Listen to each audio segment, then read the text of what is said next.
Olá, olá, para você que está acompanhando a gente aqui do Sul Notícias mais uma vez. A gente está aqui de novo com esse quadro semanal que a gente sempre tem, essa presença marcada, em que a gente sempre traz algum gestor, alguma personalidade vinculada a asset management. E lembrando que a gente sempre está aberto a sugestões. Se você quiser dar alguma sugestão, tem algum gestor que você queira introduzir, né, que você queira ver aqui nesse quadro, é só deixar nos comentários ou mandar para a gente nas redes sociais do Suno Notícias. E a gente está numa semana bem movimentada, semana de Copom, bolsa está em bull market aí, e a principal discussão agora é sobre política monetária, né? O Copom se reúne entre hoje e amanhã, né? Entre agora os dias 20 e 21, e a gente está numa discussão bastante efervescente sobre juros, sobre mercado e como que isso afeta todo o cenário, não só de equities, mas de fundos e de como é que isso afeta a vida dos gestores, né? Que é quem está com a pele em risco, quem está tomando as decisões de investimento na ponta. E é justamente essa galera que a gente traz aqui para comentar um pouco mais do mercado. E nessa semana, o meu convidado é lá da TG Core, é o Pedro Ernesto, que vai falar um pouco mais sobre o TGAR11, né, o TGAR11, como queira chamar, e um pouco mais sobre o cenário dos fundos da casa. Tudo bem, Pedro? Fala, Edu. Tudo bem? E você, como é que tá? Tudo Tudo tranquilo por bem? aqui também. Não tão tranquilo, porque o mercado está sempre agitado, mas não deixa a gente ficar quieto por muito tempo. Mas É. no mais, tudo tranquilo. Que eu ia lhe perguntar, só para a gente começar o nosso papo, né? O pessoal que está assistindo já me conhece, porque eu estou aqui toda semana, né? Mas é legal sempre apresentar de uma maneira breve o convidado, né? Então, quem que é você aí na TG Core e como é que funciona a asset que você trabalha? Claro. Bom, prazer a todos. Para quem não me conhece, eu sou o Pedro Ernesto, eu sou o diretor de gestão e gestor dos fundos da TG Core Asset Management, tá? Uma empresa da Trinusco, Holding Trinusco, e nós somos gestores aí do maior fundo de desenvolvimento imobiliário aí listado em Bolsa Brasileira, que é o TGAR11. Então, acredito que muitos de vocês conhecem aqui a TG Core via TGAR11. A gente também tem outros produtos que a gente lançou recentemente, mas hoje o TGAR11 é o nosso principal fundo. E eu vim aqui hoje para falar um pouco tanto do TGAR, tanto de cenário econômico, o que a gente espera, como de TG Core também, em geral. E vai ser um prazerzão aí ter essa conversa com você, Edu. Obrigado pelo convite, cara. Capaz, eu que agradeço aí a participação. E antes de a gente só ir pro Tegar, né? Como eu falei ali na introdução, né? A gente está meio num momento um pouco mais efervescente de mercado. O pessoal tem falado bastante sobre Copom e acho que a Selic está meio em pauta desde o início do ano, com inflação e tudo mais. E a gente sempre gosta de trazer essa pergunta para os gestores, né? Ver como é que eles estão tomando as decisões baseado no macro, né? Como é que está essa situação toda. Como é que vocês aí da TG Core estão vendo o cenário de juros que a gente tem hoje, nesse cenário de Selic no panorama atual e olhando as próximas reuniões do Copom e como é que isso está batendo nas decisões que vocês tomam, né? Porque pelo que eu entendi ali, o Tegar, né, ele tem alguma influência de como é que está os patamares de inadimplência. A maioria dos gestores, né, vai olhar muito para isso, de como é que está os patamares de inadimplência e de como é que isso vai afetar as decisões de investimento na ponta. Então, como é que vocês estão enxergando o cenário atual e como é que está a expectativa aí para as próximas reuniões do Copom? Excelente pergunta, Eduardo. E não tem como fugir dela, né? Foi o que você falou, tá nos holofotes aí do ano aí. Os patamares da taxa Selic, para onde ela vai, quando ela será reduzida, se ela será reduzida no curto prazo ou não. A gente está em semana de Copom, eu não gosto de ficar fazendo adivinhações, mas está tendo aí muita coisa, muitas sinalizações e alguns indicadores aí que a gente tem que ficar verificando, tem que ficar com o ouvido no trilho para tomar as nossas decisões, tá? Então, como você bem falou, a gente está aguardando aí, hoje um cenário de 13,75, realmente é um patamar bem elevado, veio aí, não tem como falar da fotografia hoje sem falar do passado, do filme, do contexto, então veio de um cenário aí de Selic na mínima histórica, né, devido a um acontecimento muito pontual na história da vida de todo mundo, ninguém nunca tinha passado por uma pandemia, né? Então isso obrigou o Banco Central para fomentar aí a economia, para passar ali por aquele momento de pandemia, jogar essa taxa Selic lá no nível de 2% ao ano, coisa nunca antes vista na história desse país antes, né? E aí agora, depois, o nosso Banco Central, a partir de janeiro de 21, começou a fazer essa subida aí, justamente prevendo a disparada da inflação que teve, né? O ano passado, há uns 18 meses atrás, começou esse início forte de inflação.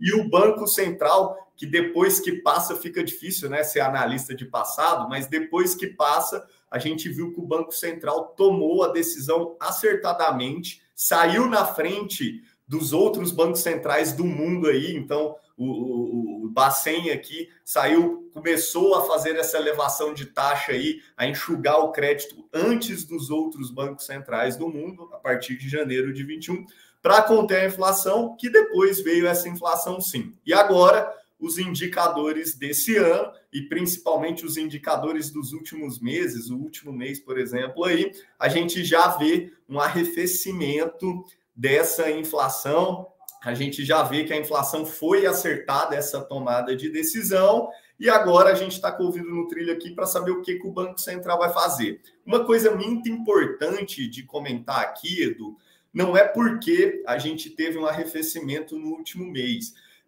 O Banco Central, na verdade, quando ele vai tomar uma decisão de inflação, ele olha o futuro, na verdade. Quando o Banco Central toma uma decisão de corte de inflação hoje, ou não de corte, né, ou de manutenção, o impacto total da decisão que ele toma hoje vai se concretizar, vai chegar na economia real de fato em aproximadamente 1 ano e meio, 18 meses, mais ou menos 18 a 24 meses. Então, a partir de 1 ano e meio, a decisão que ele toma hoje vai impactar a economia real. Ou seja, a inflação corrente atual do último mês está muito mais... ela tem muito mais fatores da decisão que o Banco Central tomou há 18 meses atrás do que propriamente a que ele tomou na última reunião do Copom. Então, é importante a gente ver, sim, a inflação corrente atual, mas é importante a gente olhar, sim, a inflação daqui 2 anos, daqui 1 ano e meio,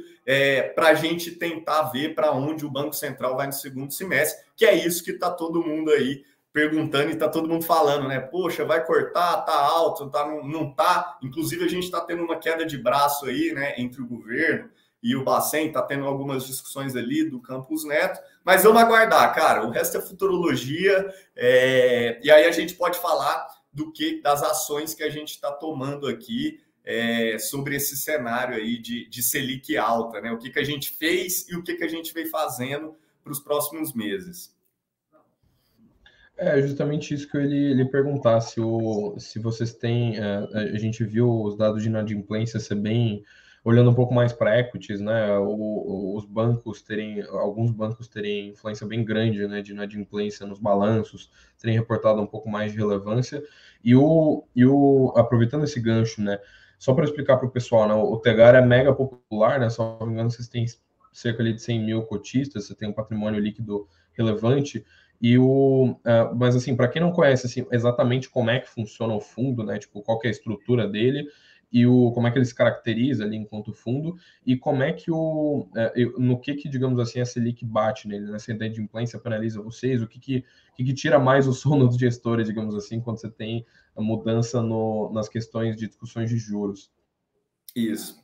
O Tegar bateu 100 mil cotistas, então você está com o número bem atualizado aí. Bateu pela primeira vez 100 mil cotistas no último mês. Hoje a gente está com 105 mil cotistas aproximadamente. Um marco histórico que, inclusive, a gente comemorou aqui. E hoje ele está com 1,8 bilhões de PL aí, sob gestão, tá?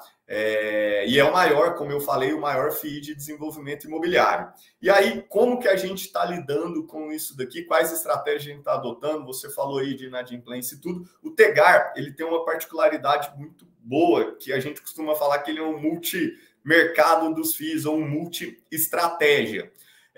Para quem não sabe, o Tegar, ele é um fundo de desenvolvimento /híbrido, né? O que é isso? Eu invisto tanto em equity, preponderantemente em equity, mas a gente também investe em CRIs. São as duas formas de investimento do Tegar. Pedro, em que tipos de ativos que vocês investem mais? Ativos residenciais para desenvolvimento. Então, a maioria da nossa carteira são equities, de loteamentos residenciais. A segunda maior parte da nossa carteira, do nosso portfólio, do Tegar, são equities de incorporações verticais residenciais. Então, isso tudo aí já dá uns 70% do meu portfólio.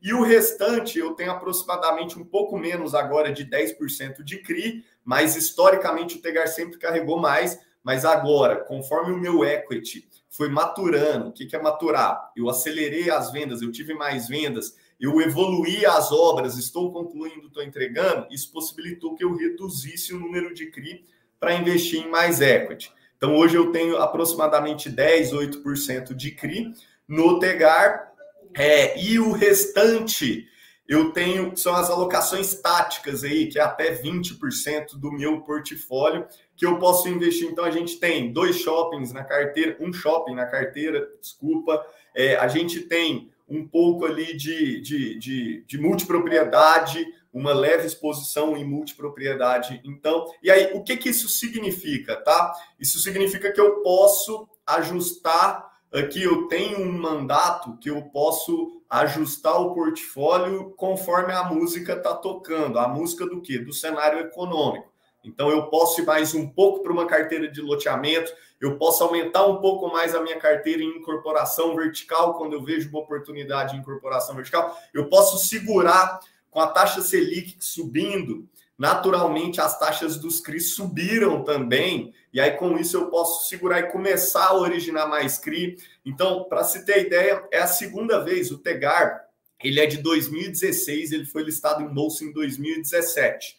Então, a gente já tem um histórico aí de 6 para 7 anos de histórico no Tegar do portfólio dele. Então, já é a segunda vez que a gente está passando por um momento de taxa Selic nesse patamar. Quando a gente nasceu com o Tegar lá em 2016, 2017, os níveis da taxa Selic eram aproximadamente também 13% a 14%. Então, a gente já passou por isso. E naquela época foi quando a gente conseguiu fazer até as melhores oportunidades de aquisição, as melhores oportunidades de CRIs com remunerações gordas, mas com um risco bem ajustado. Então, eu conseguia ganhar esse spread aí. E agora, a gente viveu esse momento de novo. Então, a gente deu uma defendida no caixa, justamente para a gente ficar mais sniper e identificar essas boas oportunidades que vão surgir em momentos de Selic alta, tá? Então, essa particularidade do Tegar de me deixar um pouco solto ali, lógico, dentro do regulamento, eu consigo ajustar o meu manche conforme o cenário econômico está tocando para a gente surfar as melhores oportunidades, tá?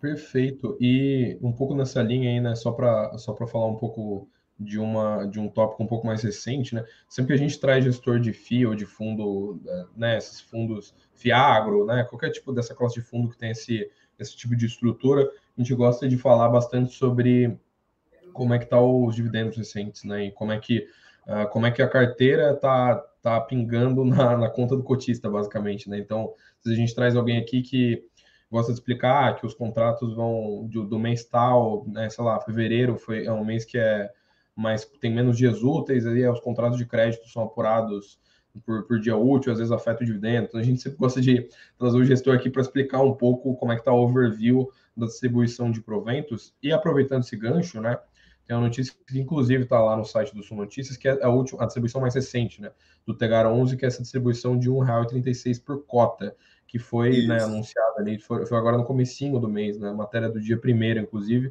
e vocês, salvo engano, né, vocês aumentaram sucessivamente os dividendos, né? O que está acontecendo com a carteira, basicamente, como é que está o overview hoje, que está fazendo com que vocês consigam ter essa distribuição de proventos aí nesse nível, como é que está, o que tem na carteira de vocês que fez com que vocês conseguissem incrementar esses proventos nos últimos meses? Muito boa pergunta também. Quem acompanha a gente há mais tempo já, Edu, viu que o ano passado, quando aquela inflação estourou, muitos fundos de papel distribuíram, a maioria, né, dos fundos de papel, tiveram distribuições bem gordas. E a gente conseguiu acompanhar essas distribuições até 18 meses atrás, durante a inflação alta, eu tinha aproximadamente 30%, eu tinha um pouco mais que o dobro do que eu tenho hoje de crise no Tegar. A gente conseguiu surfar isso sim. Quando veio ali há um ano atrás, teve até um momento de deflação ali há um ano, julho, agosto do ano passado, né? Muitos fundos de papel sentiram essa queda na inflação e reduziram a distribuição. E o Tegar, para quem acompanha a gente, foi diferente. Na verdade, o ano passado a gente teve até uma subida crescente aí, na contramão aí da inflação arrefecendo aí, a gente teve uma subida de dividendos e chegava muito esses questionamentos. A gente conseguiu passar pela deflação entregando o mesmo patamar ou até em patamar crescente de distribuição. E o que isso se deve, tá? Conforme eu falei, o Tegar é um fundo híbrido. As distribuições dele vêm parte de CRIs e a grande maioria vem dos equities. Como que eu fico elegível para distribuir equity? Quando eu tenho lucro contábil e o lucro caixa operacional também, igual todo fundo aí, quando eu tenho distribuição de lucros nesses equities. Um projeto imobiliário, para eu gerar lucro contábil, são duas grandes variáveis. A primeira delas é vendas, então eu tenho que vender aquele projeto imobiliário para eu reconhecer o lucro daquela venda. E essa venda, ela só tem o lucro reconhecido conforme eu evoluo obra, que é o chamado POC aí, né? Os contadores aí que entendem aí. Quando eu vou evoluindo obra, então eu tenho 10% de obra, resumidamente aqui, simplificando, né? Mas pensando nas duas principais variáveis, eu reconheço 10% da receita. É lógico que eu tenho que jogar despesas, as outras linhas, mas eu reconheço 10% da venda. Eu evoluo 20% de obra, eu reconheço 20% das vendas no lucro e eu começo a receber isso daí. E conforme eu falei, o Tegar já está com 7 anos aí de portfólio, ou seja, a grande maioria dos nossos projetos já estão maturados. O que significa isso? Vários com obra concluída e vários vendidos. Ou seja, eu já tenho bastante lucro contábil e eu já estou tendo bastante recebimento. Então, mesmo que a taxa Selic ou a inflação varie muito, eu tenho uma carteira de recebíveis. E uma particularidade do loteamento, a gente vende isso parcelado, no caso, né? Então, a maioria das nossas vendas das nossas carteiras aí são 120 a 180 meses. E aí, conforme eu vou entregando e o cliente muda para essa casa, ele sai do aluguel, a inadimplência tende a reduzir e eu fico com um piso de carteira mensal bem mais resiliente. Por quê? Primeiro, a região de atuação da TG Core, nós somos especialistas, você até falou dos FIAGROS, a gente atua muito focado na região do agronegócio. Então, o nosso portfólio ele é muito concentrado principalmente no Centro-Oeste, Goiás, de onde a Trinos é, nós temos bastante relacionamento, bastante projetos bons aqui, Mato Grosso, a região do cinturão da soja, Matopiba ali, né, Maranhão, Tocantins, Piauí, Bahia ali também, que vem despontando bastante também. Então, onde o agronegócio é forte, e por que isso? Porque o agronegócio ele é mais resiliente em momentos de crise. A gente até viu aí o último PIB divulgado, né? O pessoal até falar, o PIB do agro está carregando aí, está ajudando bastante o Brasil no PIB geral, mas enfim, conforme eu entrego loteamentos nessa região do agronegócio, loteamentos de primeira moradia residencial, o que isso significa? Agronegócio, que é uma região resiliente a momentos de crise, mais desconectada da volatilidade do mercado mundial e até do mercado doméstico. Segundo ponto, primeira moradia em momentos de crise é uma das últimas linhas que a família deixa inadimplir, cara. Quando você tem ali até uma segunda moradia, pode até ter um risco mais, mas uma parcela da casa própria, e ainda mais que o loteamento está concluído e a pessoa já está morando, é muito difícil dela deixar isso inadimplente. Ou seja, o Tegar atingiu um nível de maturação que eu tenho um piso de recebimentos bem constante. E aí, com isso, eu consegui passar por inflação ou até por uma taxa de juros mais alta ou mais baixas, conseguindo distribuir bons patamares. O ano passado a gente distribuiu um pouco mais de 15%, 15,3%, se eu não me engano, de dividendo para os nossos cotistas, foi o dividend yield, 15% ao ano. Esse ano, essa última aí que você está na tela, 1,36, a cota do Tegar hoje está sendo negociada aproximadamente 120, 119, isso daí dá aproximadamente 14,5% a 15% ao ano também. Então, esse ano, a gente também vem mantendo essa distribuição nesse patamar de 14,5%, 15%, tá? E aí essas movimentações de inflação e Selic, é lógico que impactam no médio e longo prazo, acesso a crédito, né, movimentação do PIB, mas no curto ao médio prazo, com essa carteira mais estável, igual eu falei, tende a ter menos volatilidade, vamos dizer assim, na distribuição do TEGAR, por causa desse colchão que a gente fez de carteira de bons empreendimentos entregues. Perfeito. E, bom, aproveitando o ensejo aí, né, já que você falou dessa questão toda de ter de inadimplência não bater tanto em vocês, né? Muito interessante você falar isso, né? De que é muito difícil você ter inadimplência, porque meio que é a última coisa, né? Você vai cortar qualquer coisa, a última coisa que você vai querer ficar inadimplente numa questão que tem a ver com o setor imobiliário. E eu acho que isso é uma pauta que pega bastante quando eu falo com gestores de equities, é muito que o pessoal comenta quando tem período de alta de inflação, né? Às vezes algum gestor aqui, o cara fala, pô, a inflação só vai bater nessa empresa aqui porque, poxa, aliás, ela vai ou não bater nessa empresa aqui, porque isso aqui dá para você cortar com as coisas tão caras, né? Tipo, mais ou menos como funciona o orçamento familiar, né? O cara vai cortar, comer fora, o cara vai comer menos fora, o cara vai ter alguns menos luxos, ele vai manter algumas coisas mais essenciais, né? E em linha com isso, assim, né? Como você falou, isso às vezes acaba sendo um ruído, né? Porque a inadimplência pode ser uma preocupação como um ruído para o investidor alocar em alguns ativos. O que dá para a gente olhar? Acho que são duas perguntas, na verdade, né? Primeiro, o que dá para a gente olhar? O que é ou não ruído quando a gente fala dessa coisa toda de crédito? Porque a gente veio de um primeiro semestre em que tinha credit crunch sendo citado, algumas cartas de gestor, uma coisa toda, e agora a gente está num momento muito mais calmo, né? Não só pelo bull market aqui, mas o pessoal está um pouco mais tranquilo quanto a eventos de crédito. E junto com isso, uma pergunta mais direcionada a você, assim, né? Considerando o que você falou sobre inadimplência, né? O que na sua carreira de gestor, assim, você acha que foi uma coisa que você tinha, foi um ruído que te gerou muita expectativa, muita preocupação, mas que na hora de você tomar a decisão de investimento, você acabou, né, vendo que aquilo ali, na hora que você for fazer a decisão mais racional, você viu que aquilo ali não verificava tanto, né? Que geralmente é uma coisa que para os gestores é mais natural, mas para o investidor pessoa física é mais usual, né? Ou cair em ruído, ou tomar alguma decisão um pouco mais enviesada. Putz, cara, como gestor, tem um momento não tão recente, mas recente, cara. Há 3 anos atrás, quando estourou a pandemia. Novamente, foi o que eu falei, né? Ninguém nunca antes tinha passado nisso aí, então a gente nem tinha histórico para saber o que poderia acontecer, a profundidade dela, duração. E aí eu lembro que eu até suspendi. Aqui, como gestor, a gente tem comitês de novos negócios toda semana, toda sexta de manhã é quando eu sento com o time.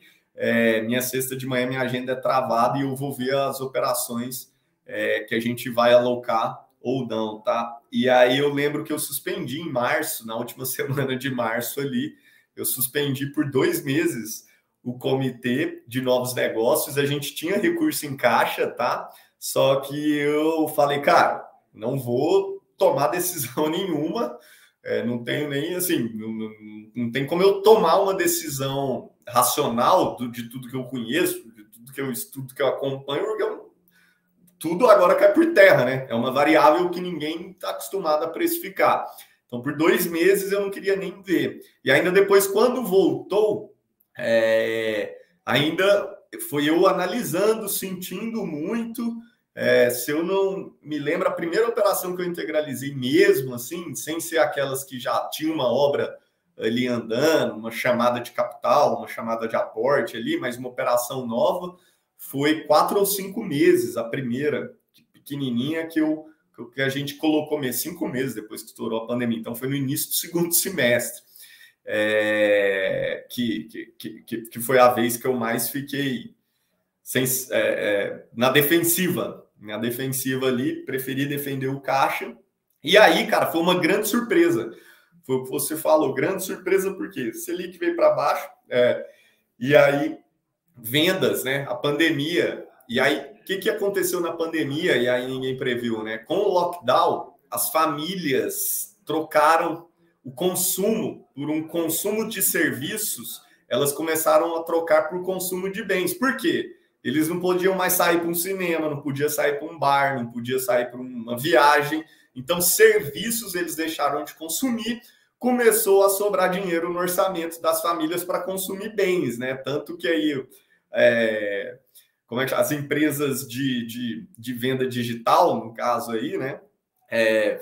Performaram muito bem nessa época, porque todo mundo começou a ir para o celular gastar ali, comprar bens, né?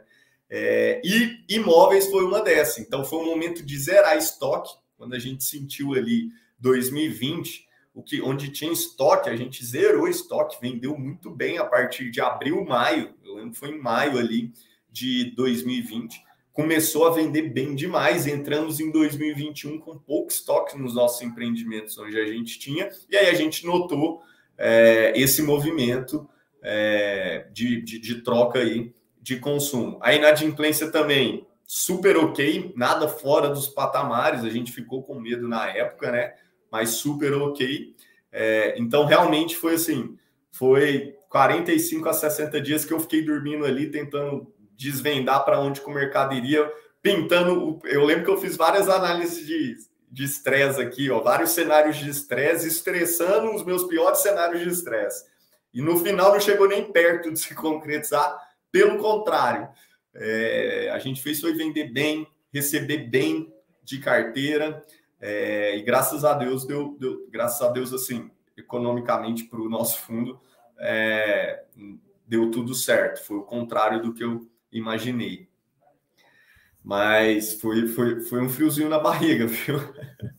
Perfeito. Imagino, acho que para todo mundo, né? Acho que eu conheci poucos gestores que não tiveram um pouco dessa sensação, né? E olhando um pouco em linha do que eu tinha comentado ali, né? Eu acabei fazendo um pacote, né? Acabei fazendo duas perguntas, mas só um pouco ali do que eu falei de evento de crédito, né? A gente sempre gosta de falar porque é um cenário que acaba envolvendo bastante FIIs e o resto do mercado em geral, né? Quando você tem alguma questão de algum evento, não só evento de crédito, né, mas como é que está a percepção do mercado sobre ativos de crédito de maneira global, né? Então, lembro de acabar lendo alguns relatórios gerenciais, coisas assim, o pessoal sempre citava ou Light ou Americanas, né? Mesmo que seja empresa de bolsa, era um evento de crédito, né? O pessoal citava esse tipo de coisa. E como eu citei ali, né, o pessoal acabou passando ao longo do começo do ano, né, o primeiro semestre, tendo muita preocupação com crédito, e agora que a gente está nessa metade do ano aí virando para o segundo semestre, a gente está com um pouco mais de gente um pouco mais tranquila com relação a crédito e e um pouco menos de pessimismo quando a gente olha para os ativos daqui, né, especialmente para equities no Brasil, não só pelo bull market, né, mas de maneira global, assim. E como é que está a percepção de vocês sobre esse assunto, assim? Como é que vocês estão olhando para esse cenário enquanto gestores? Cenário de crédito, você está falando. Isso, exatamente. Uhum. Cara, então, lógico, a Selic influenciou bastante, né? A gente viu aí a intensificação aí do enxugamento de crédito a partir realmente esse ano, né? Esse ano aí, no último tri do ano passado para esse ano, a gente tem bastante projeto em fase de obra, bastante incorporação vertical, e aí algumas delas até usam financiamento à produção a taxas atrativas que tinha há 2 anos atrás, há 1 ano atrás, bastante atrativo. Então a gente olha muito esse mercado também, até porque quando é viável, isso gera uma rentabilidade muito boa aqui para a gente, né? E aí realmente teve esse movimento de enxugar o crédito, os bancos ficaram mais restritivos, normal, um tanto de incerteza aí, que a taxa Selic lá em cima, todos os bancos centrais enxugando também o crédito no mundo inteiro, tá?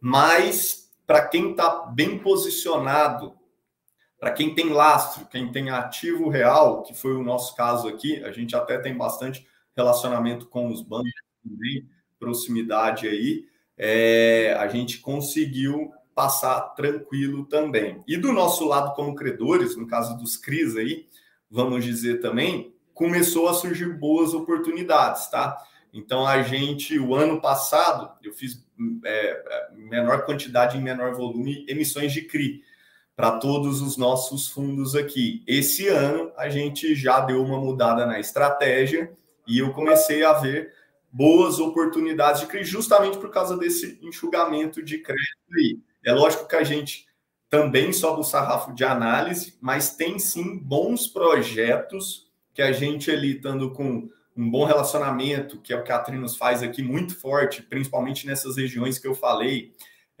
começou a surgir boas oportunidades com taxas boas. Então, a gente deu uma defendida no caixa em geral aqui dos nossos fundos para alocar em taxas atrativas com risco bem controlado, aí que toda a nossa estrutura aqui consegue controlar. Então, tem os prós e os contras, tá? É nesses momentos que a água baixa que a gente vê quem está vestido mesmo e a gente consegue selecionar melhor. A gente fica... o mercado como um todo fica um pouco mais restritivo, mas quem está preparado consegue passar bem por isso, tá? Graças a Deus aqui, de modo geral, as nossas operações de crédito são saudáveis. Lógico, pontualmente tem uma coisa ou outra, mas o ativo em si, eles estão saudáveis, principalmente ativos lastreados no mercado imobiliário, com carteira pulverizada. Pode ter um estresse de descasamento ali de caixa temporada, mas o ativo real tá lá. Mas assim, se você tiver, o recado se tiver bem preparado, se tiver com o ativo real bem embasado, estiver bem calçado, é sim possível passar bem por isso e ainda surfar boas oportunidades. É isso que a TG Core busca fazer. E é isso que a gente está conseguindo fazer, toda modéstia aí, conseguindo fazer bem, conforme nosso histórico aí. Mas estamos atentos. Seguimos atentos. Perfeito, então, muito obrigado pelo papo aí, por toda a contribuição. A gente sempre gosta de trazer gestor aqui por ter uma visão de como é que está uma coisa na ponta, né? Vocês que estão... os investidores estão ali sozinhos, né? Às vezes só no home broker, então o gestor tem uma de análise, tem sempre um background, então muito legal. E só, resumidamente, né, como é que o pessoal pode encontrar vocês aí da TG Core nas redes sociais, ou o pessoal que quiser olhar o site de RI de vocês, ver como é que tá a lâmina dos fundos e tudo mais, onde é que dá para encontrar isso? Tem o site da TG Core Asset, e aí lá tem o nosso RI, e que eles podem acessar o tgcoreasset.com.br, e eles podem acessar o RI por lá. Tem também o site dos fundos, tegar11.com.br, que aí você vai ter todas as informações do fundo. E esse ano também a gente tem 2 novos fundos que também são fundos de desenvolvimento. Um deles é o TGRE, que é o Tigre, fez 1 ano, na verdade, agora. Bateu, a gente acabou de encerrar uma oferta 2 meses atrás, e hoje ele está com 1 bilhão, quase 1 bilhão, um pouco menos de 1 bilhão de PL, tá? Ele é um fundo de desenvolvimento, conforme o Tegar, porém ele é setipado. É para aquele cara que tem menos estômago para vol de bolsa, vamos dizer assim. Então, ele é setipado. E também tem o TGRI, que é a mais nova aí, inovação aí. A gente fez o IPO dele, vamos dizer assim. Na verdade, ele já tinha 1 ano de histórico, mas a gente saiu para mercado com ele no último mês, que ele é um fundo de desenvolvimento, assim como os outros 2 irmãos dele, setipado, mas ele tem uma classe de cotas de sênior. Então, a subordinada, quem está na subordinada somos nós aqui da Trinos, os sócios da Trinos, eu como gestor da Trinos e sócio também, tô na subordinada, e a sênior paga CDI mais 2 para os nossos cotistas de dividendos todos os meses aí, podendo até ser mais que CDI mais 2, tem umas regrinhas lá de rentabilidade excedente na subordinada, a gente derrama parte, então o piso é CDI mais 2. Nesse novo fundo, a gente acabou de fazer uma rodada de captação, é um fundo novo, está com pouco mais de 100 milhões de PL, 105 milhões de PL. Todas essas informações vocês podem achar com os nossos RIs no site da tgcoreasset.com.br, e também tem aí as redes sociais no Instagram, também tem o Instagram da TG Core. Perfeito, então, obrigadão pela participação aí, sempre prazer trazer os gestores aqui. E lembrando só, né, o Pedro já fez o jabá dele, agora tem que fazer o meu, né? Sempre que o pessoal que está acompanhando aqui, eu mostrei na tela os dividendos do Tegar 11, mas se vocês conferirem lá nas suas notícias, tem notícias sobre o Copom essa semana. Teve analista cortando a previsão para o dólar no final do ano, nesses últimos dias. Tem muita coisa acontecendo, a gente está parece que toda semana é caótica no mercado, né? Então a gente tenta resumir as coisas que resumir o que move o mercado lá nas notícias que a gente dá, e sempre com parecer de analista, sempre com comentário de alguém que está bem embasado aí para comentar as notícias. Então, muito obrigado aí para você que está acompanhando a gente. Não esquece de sentar o dedo no like, de se inscrever no canal e também de acompanhar os outros vídeos aqui. Vai lá na playlist do Gestão Ativa, a gente tem toda semana conversa com gestores, então você pode ir lá e acompanhar as outras edições também. Muito obrigado, Pedro, e muito obrigado para você que está assistindo. Um abraço e tchau, tchau. Valeu, Edu. Abraço.